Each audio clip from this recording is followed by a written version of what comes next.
एक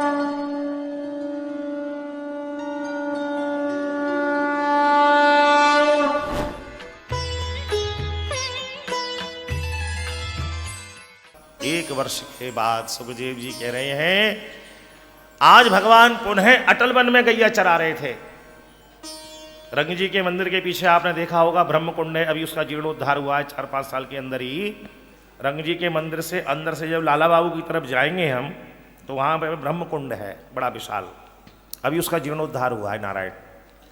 तो आज ठाकुर जी उसी अटल वन के में महाराज गैया बछड़ा चरा रहे हैं, और नतमस्तक होकर 1 वर्ष के बाद श्री ब्रह्मा जी महाराज भगवान की शरण में आए। ग्वाल बालों को पधरा दिया आगे। नौमीढ्यते भ्रवपुषे तडिदम्बराय गुंजावतंस परपिक्षल सन्मुखाय वन्यस्रजे कमलवेत्र विषाण वेणु लक्ष्मश्रिये मृदुपदे पशुपांगजाय। हे पशुपांगजाय, हे नंद नाराय, पशुपहा नंदा, पशुओं का पालन करने वाले हे नंद जी, तस्य अंग जाय, उनके अंग से जो आप प्रकट हुए हैं। नौमीढ्यते, हम सब स्तुति करने योग्य आपको नमस्कार कर रहे हैं। देखो हम आपसे कोई अलग नहीं है। ब्रह्मा जी कह रहे हैं, वन्यस्रजे कबल वेत्र विषाण वेणु। अरे मैं कहां से अलग हो जाऊंगा जब भगवान भोलेनाथ आपसे दूर। हे भ्रवपुषे तृणिदम्बराय, हे अभ्रवपुषे, ठाकुर जी का श्री विग्रह कैसा है? अभ्रवपुषे। नौमीढ्यते भ्रवपुषे तडिदम्बराय, वर्षाकालीन मेघ के समान आपका स्वरूप है, और उस पर दमकता हुआ पीतांबर। तडिदम्बराय लक्ष्मश्रिये मृदुपदे नौमीढ्यते भ्रवपुषे तडिदम्बराय अगुंजावतंस परपिक्षल सन्मुखाय वन्यस्रजे कमलवेत्र विषाण वेणु। ठाकुर जी का बैठ कौन है? साक्षात इंद्र है। लकुट कौन है? ब्रह्मा जी हैं। वेणु कौन है? वंशस्तु भगवान रुद्र। पूज्यपाद श्री करपात्र जी महाराज का भाव है। वंशस्तु भगवान रुद्र, वंशी और कोई नहीं है, साक्षात भोलेनाथ ही वेणु बनकर भगवान के अंग में पधराए हुए। तो ब्रह्मा जी कह रहे हैं, वन्यस्रजे कमलवेत्र विषाण वेणु। अरे मैं इंद्र वेणु के रूप में भगवान भोलेनाथ, प्रभु सभी तो आपके ही अंग है ना। तो जब हम आपके अंग हैं तो कैसे हो गए? अगले श्लोकों में कहते हैं, उत्पेक्षणम गर्भगतस्य पादयो। तो आपके गर्भ के ही एक जीव है ना, जैसे कि माता के गर्भ में जीव होता है, वैसे ही हम आपके गर्भ में हो गए। नारम आत्मानम ऐनम यस्य। तो गर्भस्थ शिशु उत्पात करता है, हाथ पैर चलाता है, और माता को वेदना होती है, लेकिन माता कभी गर्भस्थ शिशु को दंड थोड़ी देती है। ब्रह्मा जी ने कैसा सुंदर दृष्टांत दिया है, बुद्धि के देव है ना। उत्पेक्षणम गर्भगतस्य पादयो। महाराज हम आपके गर्भ में उसी बालक की तरह है, जैसे कि किसी माता के गर्भ में बालक होता है और वो उसके अपराध पे दंड नहीं देती, ऐसे ही आप हमें क्या दंड दोगे? हमें तो क्षमा कर दो। और फिर कैसे हैं? ऐशाम घोष निवासिनः। प्रभु आपकी कृपा हो जाए तो इस श्रीधाम वृंदावन में कहीं हमें कुछ बना दो, ऐसी कृपा कर दो।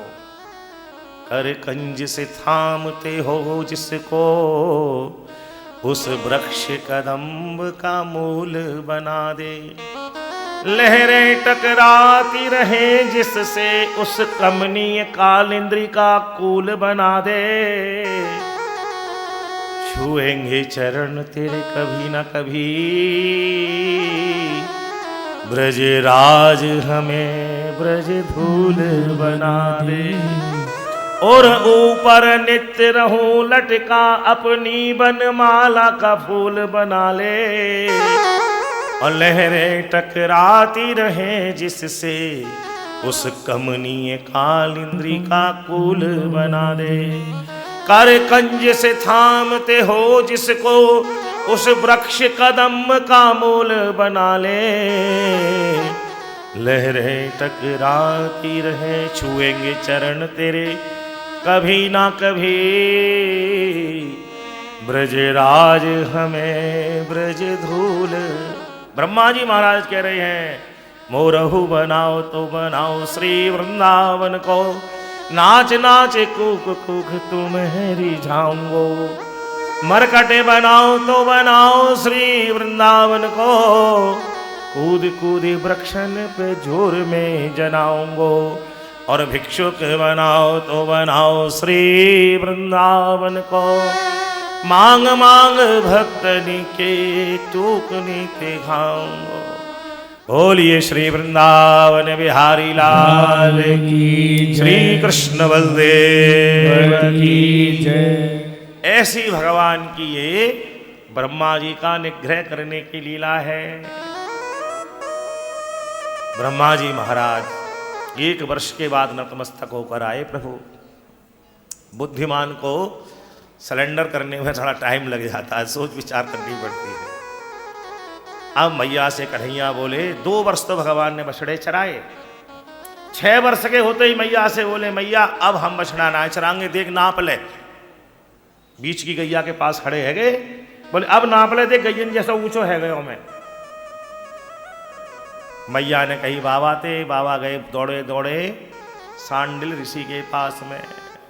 महाराज तुम्हारा छोटा छोरा बहुत जिद्दी है, मानी ना रहो, गई न चरांगो, गई न चरांगो, गई न चरांगो। अब यही व्यापार है ब्रजवासियों का। तो जरा ने ग्रह नक्षत्र देख लो, का देना शुरू करा मैं दुकान को मुहूर्त। सांडिल महर्षि बड़े मने मन प्रसन्न है। सामर्थ्यवान को ना दोष गुसाई, कन्हैया करेगो हम बाको मुहूर्त देखेंगे। अहो भाग्य है हमारा, मन की संतुष्टि के लिए राहु केतु शनि गिन लिए। अरे बोले कल को दिन ही बड़ो अच्छा है बाबा। बोले क्या है? अरे बोले कार्तिक को महीना चल रहा है, शुक्ल पक्ष है, अष्टमी तिथि है, श्रवण नक्षत्र है, बहुत अच्छा दिन है, कल से लाला को गैया चरवाओ। कल ऐसा ही है, यही सूचना मैं दे दे रहा हूं। कल गौ पूजन का जो कार्यक्रम है वो श्री राम आश्रम में मनाया जाएगा। सुबह 7 से 7:15 के बीच में सभी भक्तजन गौ पूजन के लिए राम आश्रम में पधारेंगे। ठीक 7:30 से 8 बजे तक गौ पूजन होगा और उसके बाद में सबका बाल भोग भी गौओं के संग वहीं होगा, ठीक है। और वहाँ से आके फिर सब कथा शुरू होगी 9 सवा 9 के बीच में, ठीक है। सभी लोग 7 से 7:15 के बीच में जो अपने पैरों से चल के जा सकें, ठीक है, नहीं तो यहाँ पर ई-रिक्शा खड़े रहते हैं, अपनी आप व्यवस्था करें, कोई व्यवस्था हमारी नहीं है। और सभी लोग गौ पूजन के लिए वहाँ पहुँचेंगे। बोल गंगा गई मैया की, गौ माता की जय, कृष्ण बलदेव की जय, श्री राधे। तो बाबा ने पूछी और सांडिल महर्षि ने कह दी। बोले महाराज सुबह आ जाइए आशीर्वाद देवे की ताई। अगले दिन ही श्री सांडिल महर्षि आ गए। नंद बाबा ने बहुत सुंदर सुंदर गौओं को सजवाया। गणपति का पूजन हुआ, गौओं का पूजन हुआ, गौ संत ब्राह्मणों को दान किया गया। और हमारे कन्हैया कृष्ण बलदेव अपनी ग्वाल मंडलियों के संग में गौओं को चराने वाले ग्वारिया बन गए। तो जा लीला से एक नाम और जुड़ गया, बहुनी संत नामानी गुण कणमान तानिचा। आज से भगवान गोपाल हो गए। बोलिए कृष्ण गोपाल की। सुखदेव जी कहते हैं भगवान गैयों को चराने के लिए आज निकले हैं। तो पहुंचते पहुंचते कहां पहुंच गए? काली दह पर। अब गैयों को चराने वाला तो गैयों के पीछे चलता है, आगे तो गैयों का झुंड चलता है। जो जो गैयन का झुंड आगे पहुंचा और महाराज तृषा के मारे गंगा जल जमुना का जल पिया, सब गैया पछाड़ खा के गिर पड़े। कन्हैया पहुंचे, बड़े बड़े ग्वालाओं से बोले भैया हम तो जा घाट पे आज पहली बार आए हैं, अरे यहाँ के पानी में ऐसी क्या बात है, जा गैया ने पियो वही सब अचेत है गई। बोले कन्हैया यहाँ हमें आनो ना हो, गलती है गई जो काली देह पे आए गए। बड़े बड़े ग्वाला बोले, देख कन्हैया यहाँ पे तो एक बड़ो ही भयंकर कालिया नाम को नाग रहे और वाने या जल को बिल्कुल विषाक्त कर दिया है। पीने की तो बात छोड़ो, यदि महाराज कोई ऊपर से भी पशु पक्षी निकल जाए तो भाप के कारण मर जाए। भगवान ने देखा, ओहो ये तो सार्वजनिक संपत्ति है ना सब चीज, क्षेत्र जल पावक गगन समीरा, इसमें कोई अपना अधिकार कैसे जमा सकता है? ये तो प्रकृति की देन है, सार्वजनिक है। तो कन्हैया बोले, अच्छा भविष्य में होने वाली ये हमारी पत्नी कालिंद्री, चौथा विवाह होगा भगवान का इनके संग, और इनके हृदय में यदि विश्वरूप कालिया है तो फिर हम कहाँ बैठेंगे? जहां पहले से विषय रूपी कालिया बैठा होगा वह भगवान कैसे बैठेंगे? जहां जगत भरा हुआ है वहां जगदीश कैसे बैठेगा? चलो हिरक्षयोदयम, गोपी गीत में गोपियां कहेंगी ना, हिरक्षयोदयम, भगवान हृदय का है वॉशिंग करने वाले हैं। तो कालिंद्री जी के हृदय का निग्रह करने के लिए भगवान ने ऐसी लीला करी। और जैसे ही महाराज ये पता लगा कि यहाँ कालिया रहता है, संत भगवान की तुरंत भगवान ने पीताम्बर कस लिया कमर पे और नारायण भगवान कदम के पेड़ पे चढ़ गए। बड़ी जोर से भगवान ने छलांग लगा दी यमुना जी में और जल को चीरते हुए भगवान यमुना जी के अंदर चले गए। जय राधा माधव जय कुंज बिहारी, जय राधा माधव जय बिहारी, हे गोपी जन वल्लभ गोवर्धन धारी, जन वल्लभ गोवर्धन धारी, जय राधा माधव जय कुंज बिहारी, जय राधा माधव जय कुंज बिहारी, हे राधा माधव हरि बोल। जय कुंज बिहारी, जय राधा माधव जय कुंज बिहारी। श्री राधा वल्लभ लाल की की जय, संत भगवान की जय। ठाकुर जी काली देह पर भगवान पधार गए हैं। और कालिया कौन है? कालिया इंद्राणी मृत्याहु, अंतःकरण की चतुष्टि कर गए। अंतःकरण मन बुद्धि चित्त अहंकार की शुद्धि करके भगवान वृंदावन आ गए।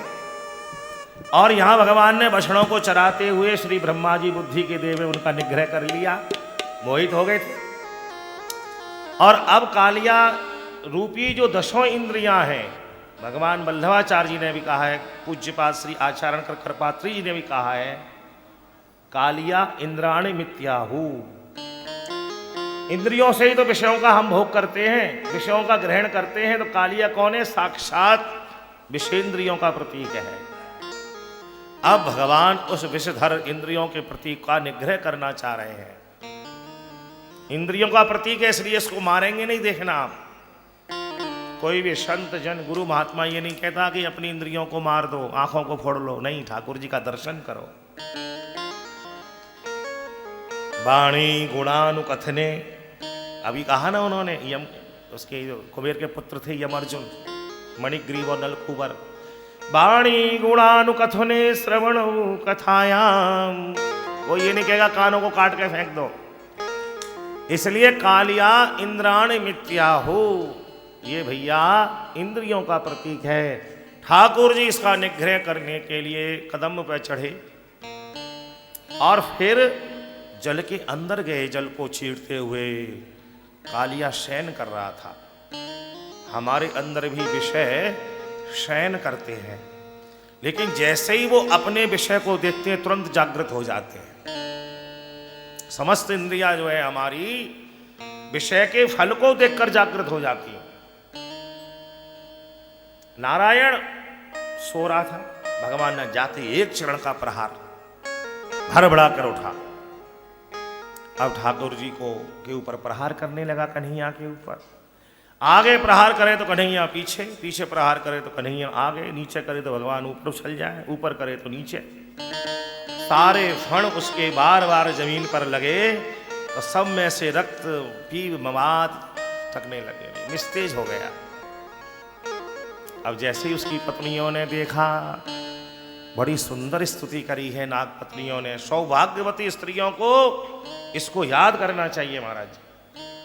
न्यायो ही दंडो कृत किल विशेषमिन, कन्हैया से कह रही हैं, और तवावतारो खल निग्रहाय। ठाकुर हमें ये पता है कि आपका जो अवतार हुआ है ना, वो सबके संग न्याय करने के लिए हुआ है। जिनके संग अन्याय हो रहा है उनको न्याय मिले, अपराधी को दंड मिले। न्यायो ही दंडो कृत किल विशेषमिन और तवावतारो खल निग्रहाय। आप दुष्टों का निग्रह करने के लिए तो प्रकट हुए हैं। और रिपोषुतानाम बल तुत्स दृष्टि। देखो नाग पत्नियां कह रही हैं ये कि प्रभु जब आप न्याय के सिंहासन पर बैठे हैं तो रिपोषुतानाम, न्यायिक को कैसा होना चाहिए, जज को, राजा को कैसा होना चाहिए कि जब वो न्याय की कुर्सी पर बैठे हैं तो रिपोषुतानाम, अपने सुत को और शत्रु को समान दृष्टि से देखे। जिसने अपराध किया है चाहे कितना ही बड़ा पुत्र हो, उसको दंड देना चाहिए। रिपोषुतानाम तुलगत दृष्टे। आपने इसका निग्रह किया, आपने इसको दंड दिया, बिल्कुल सही कहा, ये इसी योग्य था। लेकिन अब क्योंकि हमारा ये पति है, हम सब आपसे भिक्षा मांग रही हैं, आप इसका जीवन दान कर दीजिए। और एक ही श्लोक भागवत में 2 बार आया है। एक तो बोला था वृत्तासुर ने, ननाक पृष्ठम नरसाधिपत्यम। महाराज आप अपने चरण कमलों को छोड़कर मुझसे कहें कि और कुछ ले लो, ये कहा वृत्तासुर ने। और नाग पत्नियां कह रही हैं कि प्रभु यदि आप ये कहें कि अरे तुम्हारा पति बहुत दुष्ट है, से तो मारूंगा मैं, इसको छोड़कर तुम और कुछ ले लो, तो उसी श्लोक की पुनरावृत्ति है, ननाक पृष्ठम नरसाधिपत्यम न पारमेष्ट्यम न अपुनर्भवम। महाराज हमें मुक्ति भी नहीं चाहिए, बस बस बस ये हमारा पति है, आप इसकी आयु का, जीवन का हमें दान कर दे। नमस्तुभ्यम भगवते। ऐसा कहकर नाग पत्नियों ने भगवान की स्तुति करी और मानो उनके ऊपर कृपा करके भगवान ने कालिया का निग्रह किया। देखो कालिया, अब तुम यहां से जाओ। यमुना महारानी तो हमारी चतुर्थ पटरानी है, चौथी पटरानी है, इनसे पाणिग्रहण होगा भगवान का। और तुम अब इनके हृदय को छोड़ो, हृच्छयोदयम, क्योंकि जब तक विषय रूपी कालिया है तब तक भगवान कहाँ बैठेंगे। कालिया बोला महाराज कहाँ जाऊं? अरे बोले मैंने समुद्र के मध्य में तुम्हारे लिए एक द्वीप बना रखा है, रमणक द्वीप।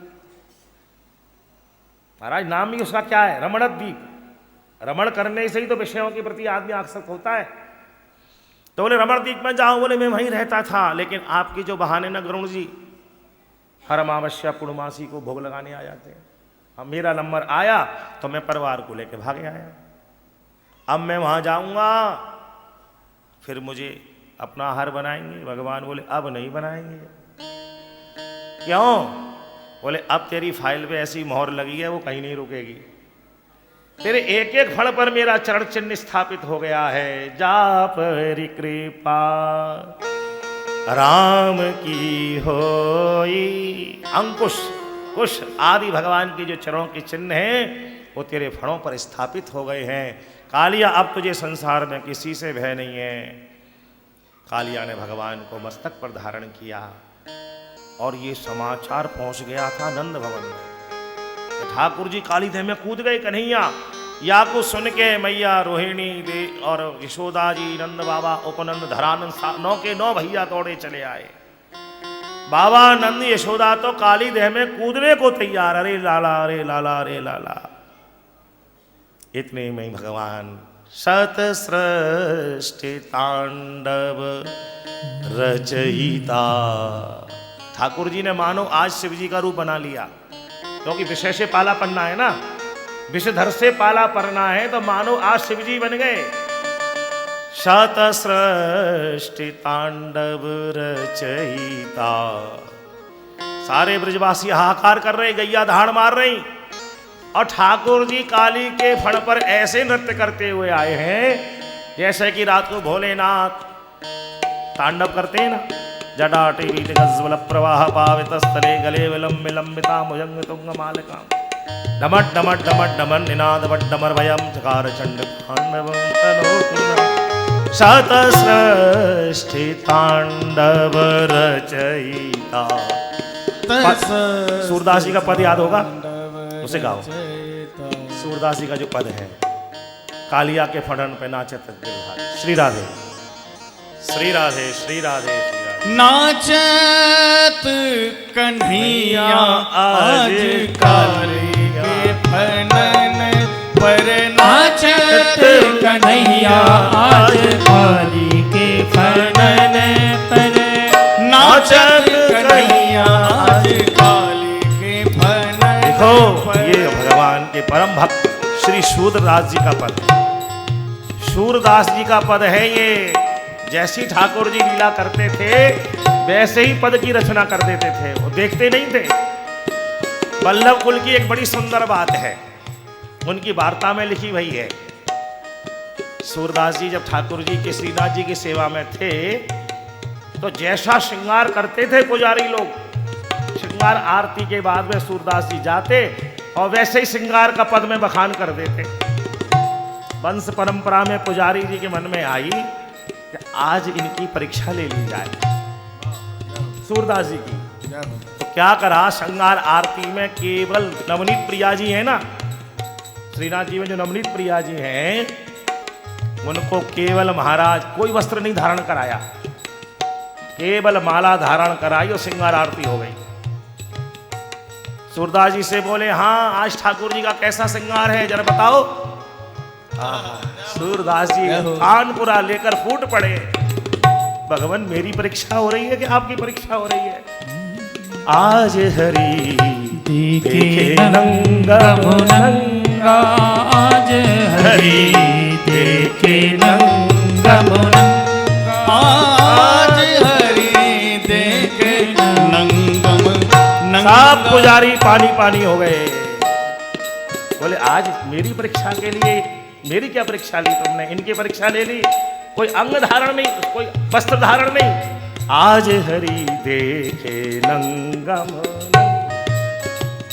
तो ऐसे ही श्री सूरदास जी का ये पद है। जब ठाकुर जी कालिया के फण पर नृत्य कर रहे हैं तो सूरदास जी श्री राधे नाचत कन्हैया आज काली के फणन पर, नाचत कन्हैया आज काली के फनन पर, नाचत कन्हैया आज तक तक थुम थुम रीता द्रगड़ धे, तक तक थुम थुम रीता द्रगड़ धे, तक तक थुम थुम रीता द्रगड़ धे, तक रीता द्रगड़ धे, रीता द्रगड़ धे, रीता चैन नैन नैन नाचत कन्हैया आज काली के नृत्य करत झूम छैन नैन नन नन नृत्य करत, नृत्य करत झूम छैन नन नन नृत्य करत झूम, नृत्य करत झूम छन नृत्य करत झूम छन नृत्य करत झूम छन झूम छन झूम छन झूम छन झूम छन झूम छन झूम छन झूम छन झूम छन नृत्य करत झूम नाचत कन्हैया आज काली के फनन पर, नाचत कन्हैया आज काली के फनन पर, नाचत कन्हैया आज नीर भर भरत यमुना तट पे जब भर भर नीर उठाई गगर, डगर चलत मोए छेड़त नगर, हट जाओ जी जिगर फूट जाए है गगर, मोए छोड़ छोड़ माधव माधव माधव, मोए छोड़ छोड़ माधव माधव माधव, मोए छोड़ छोड़ माधव माधव माधव। नृत्य करत नृत्य करत चुम झिझकत उचकत चपल नीस पतलीस कमर, कति धादी नाना धादा तक धा, कति धादी नाना धादा तक धा, कति धादी नाना धादा तक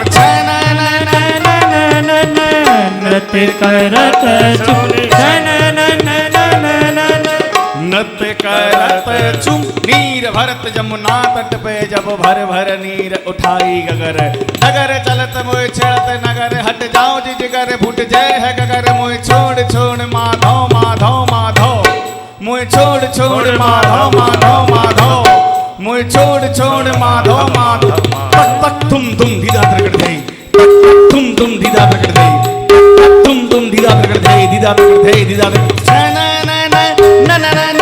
नृत्य करत लाल की जय। शतसृष्टि तांडव रचयिता, नटराज राज नमो नमः। शतसृष्टि तांडव रचयिता, नटराज राज नमो नमः। नटराज राज नमो नमः। सतसृष्टि तांडव रचयिता। श्री कृष्ण कन्हैया लाल की जय। भगवान काड़िया के फड़ पर ऐसे प्रकट हुए मानो सभी ब्रजवासियों के गए हुए प्राण वापस आ गए। कालिया ने ठाकुर जी को पधराया, अनेक प्रकार के रत्न भेंट किए और अपने परिवार के संग रमणक द्वीप में चला गया। मैया ने ठाकुर जी के मुख को सूंघा। सबरे ग्वाल वालों ने भगवान को अंगीकार किया है। नंद बाबा के अश्रु नहीं रुक रहे। दाऊ जी बार बार बलैया ले रहे हैं, कन्हैया तो कहाँ चलो गए, कहाँ चलो गए, कहाँ चलो गए। लीला करते करते इतने रात्रि है गई कि ठाकुर जी सब गौधन को लेके वहीं विश्राम करने लग गए। अब देखिए, मट्टी खा के अग्नि तत्व पृथ्वी तत्व को शुद्ध किया, कालिया के द्वारा जल तत्व को शुद्ध किया। और भैया अब रात्रि में वहाँ गर्मी का समय था, वायु चली गर्म लू और बांस के वन में घर्षण हुआ, अग्नि लग गई। कृष्ण कृष्ण महाभागो हे राम अति विक्रम। सारे ब्रजवासियों ने एक स्वर में कन्हैया को पुकारा, दह्यमानम वह्नि, अरे हम सब इस अग्नि में ही दहन हो जाएंगे। तब भगवान ने मुखादग्निर्जायतः, विशाल भगवान ने अपने मुख को खोला और समस्त अग्नि का पान भगवान कर गए। बोलिए भक्त वत्सल भगवान की जय। श्री कृष्ण बलदेव की। भगवान ने मट्टी खा के पृथ्वी तत्व को, कालिया के द्वारा जल तत्व को, और भैया अब अग्नि का पान करके अग्नि तत्व को भी शुद्ध कर दिया। ऐसी भगवान की लीला चल रही है गौचारण की। सुखदेव जी कह रहे फिर एक बार ठाकुर जी वन में ही थे, भयंकर गर्मी का समय था, लू चल रही थी, फिर एक बार वन में आग लगी और ठाकुर जी ने फिर अग्नि का पान किया है। और इसके बाद में सुखदेवी वर्षा ऋतु का वर्णन कर रहे हैं। इत्थम स्वच्छ जलम पद्माकर सुगंधिना। वर्षा ऋतु में क्या होता है, बोले नदियां प्रबल वेग से बहती हैं, पर्वतों का स्नान हो जाता है। मानव प्रकृति जो है ना हमारी अष्टधा परमात्मना प्रथमाकृति, ये जो फीमेल वाचक प्रकृति है इसका श्रृंगार होता है। षोडश संस्कार जैसे करती हैं सौभाग्यवती स्त्रियां, ऐसे ही वर्षा ऋतु में प्रकृति अपना श्रृंगार करती है। महाराज जी 10 महीने पृथ्वी पे कहीं कुछ ना हो, लेकिन वर्षा ऋतु में वहां भी घास फूस वृक्ष होंगे तो उन पे फल फूल कुछ ना कुछ प्रकृति में उदित हो जाता है। तो कन्हैया ने जब वर्षा ऋतु में ऐसा देखा, अरे ये प्रकृति हमको इतना देती है, कैसे सुंदर लग रहे हैं पर्वत स्नान किए हुए, वाह यमुना महारानी कैसी प्रबल वेग से बह रही हैं, वृक्षों ने कैसे नाना प्रकार के पुष्पों को उद्भित किया है, नाना प्रकार के फल लग रहे हैं। सुखदेव जी कह रहे हैं कन्हैया ने घर में स्नान किया, श्री अंग में केवल पीतांबर लपेटा, मैया के बनाए हुए जो मकराकृत सोने के कुंडल हैं, मुकुट हैं, सोने की बंसुरी है, नखाकर का मोती है, सोने की करधनी है, कुछ भी नहीं पहनी, केवल पीतांबर अंग वस्त्र लपेट कर ठाकुर जी यमुना के किनारे आ गए, अग्वाल मंडली संग आ गई, और वहां आकर ठाकुर जी ने प्रकृति से अपना श्रृंगार किया। बरहा पीडम नटवर बपू कर्णयो कर्णिकारम बिभ्रदवासः कनक कपिशम वैजयंतीं च मालां रन्धान वेणोरधर सुधया पूर्णयन् गोपवृन्दै वृन्दारण्यं स्वपदरमणं प्राविशद् गीतकीर्तिः। कोई सोने का आभूषण नहीं है। बरहा पीडम, बर्र माने मोर पंख और आपीढ़ माने मुकुट। ठाकुर जी ने आज सोने चांदी का मुकुट नहीं लगाया है। क्या करा, वर्षा ऋतु में मयूर खूब नृत्य करते हैं, और जब नृत्य करते हैं तो उनके पीछ गिरते हैं, और जब पीछ गिरते हैं तो ठाकुर जी के सेवकों ने समूह बना दिया मनसुखा ने, और ठाकुर जी ने उसको मस्तक पर धारण कर लिया। अरे भाई, संसार में पक्षी तो बहुत से हैं, उनके भी पीछ गिरते हैं। इन्होंने मोर के कोई को अंगीकार किया, और वो भी कान में लगा लेते, गले में लगा लेते, सीधा मस्तक पर। मानो कन्हैया कह रहे हैं कि पूरे चराचर जगत में जितने भी जीव हैं, निष्काम केवल मयूर है। मयूर की जो वंश परंपरा है ना, वो शारीरिक संसर्ग से नहीं चलती। केवल मयूर नृत्य करता है, और उसके जब आंसू गिरते हैं, मोरनी उन्हीं को ग्रहण करके गर्भ धारण करती है। तो मयूर ने तो पीछ इनके चरणों में ही स्थापित किया था, लेकिन ये कहते हैं जो निष्काम है ना, उसका स्थान मेरे चरणों में नहीं, मेरे मस्तक पर है। इसलिए भगवान मोर पंख को धारण करते हैं।